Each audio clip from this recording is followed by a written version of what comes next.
Well, we're here in my bakery where all the magic happens. Cakes, pies, cookies, galettes, and speaking of galettes, we have a beautiful recipe for you today.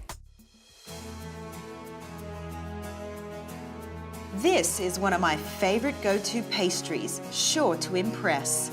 They can be sweet or savory, but it all starts with the dough. In a bowl, add your flour, sugar, and coarse polenta.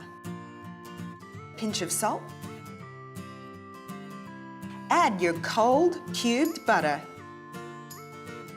And get in there with your hands and squeeze the butter into smaller pieces while rubbing it into the flour.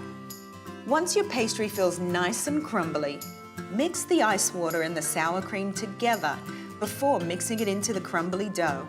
It helps to loosen up the sour cream and makes it easier to incorporate it all at once.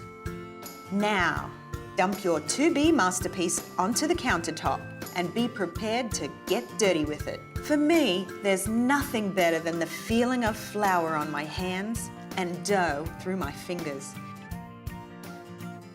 Gather all the pieces just enough until they all bind together. Then cover it tightly with plastic wrap and chill in the fridge for at least an hour. If you can wait a little longer, go for it. Personally, I like immediate gratification, so I stick it in the freezer for 30 minutes because I can't stand to wait.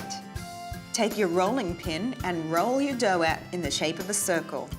I use the top from an old kitchen scale, but you can use an upside-down bowl or even make a rustic freeform tart. There's a trick to getting these babies to slide right off the board and onto the sheet pan, and that's to add a layer of polenta underneath, and it will also give it a lovely crunchy bottom.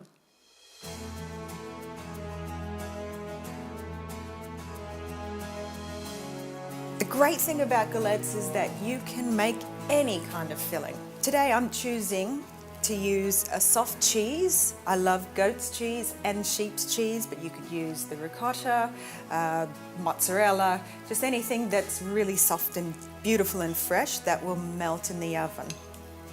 So I just take a really nice big chunk of this.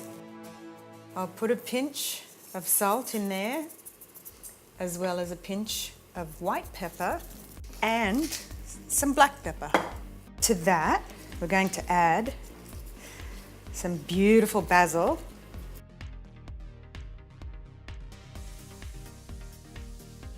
And with garlic, I like to leave the skins on. Put it on the table and smash it. That way the skin comes off very easily. Once I've diced it up, I like to put a little bit of salt in there.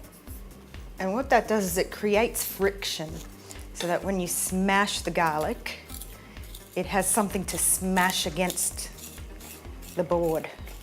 Mix your filling thoroughly. Get one of your galette rounds and pop the mixture into the middle. In the bakery, I make cheese and tomato galettes, so I'm going to add some cherry tomatoes to my sheep's cheese mixture. The creaminess of the cheese will go so well with the fruity acidity of the tomatoes.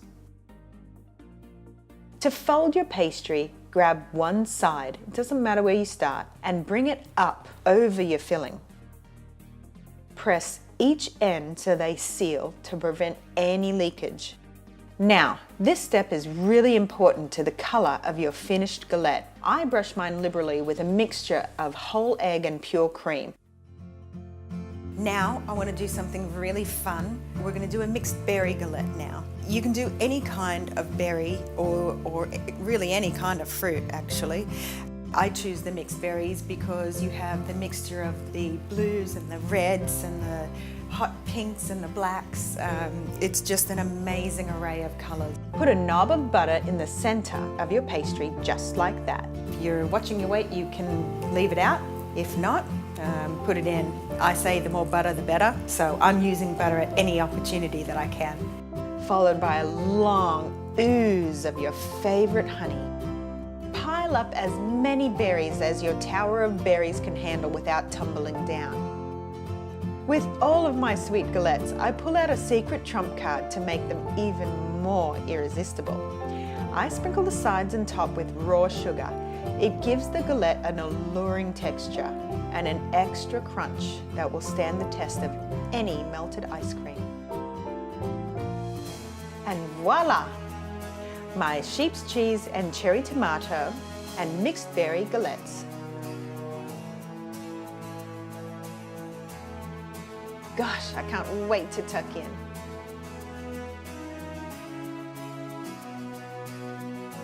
Beautiful.